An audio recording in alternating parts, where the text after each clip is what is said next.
ಯತೀಂದ್ರ ಅವರು ಅವರ ತಾಯಿಗೆ ಹೋಗಿ ಕೇಳಬೇಕು.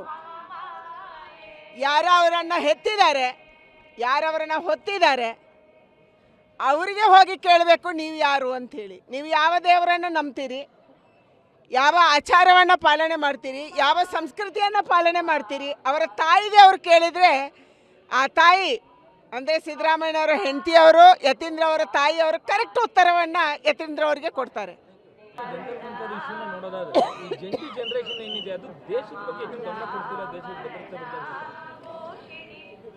ಯಾವ ಜನ್ಜಿ ಪಾಪ್ಯುಲೇಷನ್ ಇದೆ, ಇದೊಂದು ಹೊಸ ಜನರೇಷನು.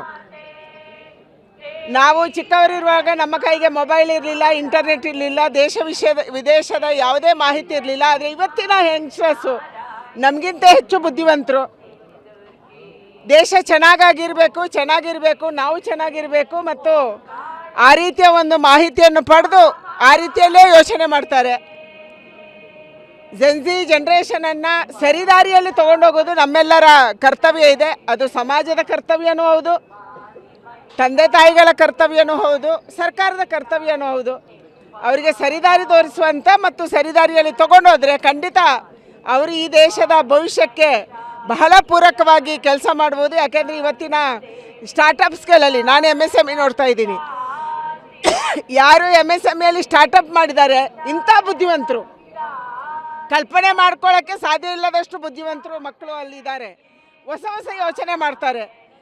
ಆ ರೀತಿಯ ದೇಶಕ್ಕೆ ಪೂರಕವಾಗಿ ಅವರನ್ನು ತಗೊಂಡು ಹೋಗಬೇಕಾಗಿದೆ. ಬರ್ತಾ ಇದ್ದಾರೆ ದೊಡ್ಡ ಪ್ರಮಾಣದಲ್ಲಿ. ಆ ರೀತಿಯ ಮಕ್ಕಳು ಇವತ್ತು 2047ಕ್ಕೆ ವಿಕಸಿತ ಭಾರತ ಆಗಬೇಕು ಅಂದರೆ ನಾವು ಇದ್ದೀವಿ ಅನ್ನುವಂಥ ಮಕ್ಕಳು ಲಕ್ಷಾಂತರ ಕೋಟ್ಯಾಂತರ ಸಂಖ್ಯೆಯಲ್ಲಿ ನಮ್ಮ ದೇಶದಲ್ಲಿದ್ದಾರೆ.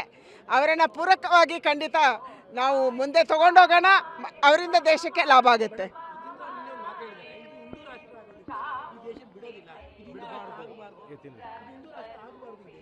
ಯಾರು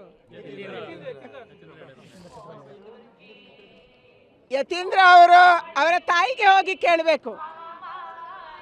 ಯಾರು ಅವರನ್ನು ಹೆತ್ತಿದ್ದಾರೆ, ಯಾರು ಅವರನ್ನು ಹೊತ್ತಿದ್ದಾರೆ, ಅವರಿಗೆ ಹೋಗಿ ಕೇಳಬೇಕು ನೀವು ಯಾರು ಅಂಥೇಳಿ. ನೀವು ಯಾವ ದೇವರನ್ನು ನಂಬ್ತೀರಿ, ಯಾವ ಆಚಾರವನ್ನು ಪಾಲನೆ ಮಾಡ್ತೀರಿ, ಯಾವ ಸಂಸ್ಕೃತಿಯನ್ನು ಪಾಲನೆ ಮಾಡ್ತೀರಿ, ಅವರ ತಾಯಿಗೆ ಅವ್ರು ಕೇಳಿದರೆ ಆ ತಾಯಿ ಅಂದರೆ ಸಿದ್ದರಾಮಯ್ಯನವರ ಹೆಂಡತಿಯವರು, ಯತೀಂದ್ರ ಅವರ ತಾಯಿಯವರು ಕರೆಕ್ಟ್ ಉತ್ತರವನ್ನು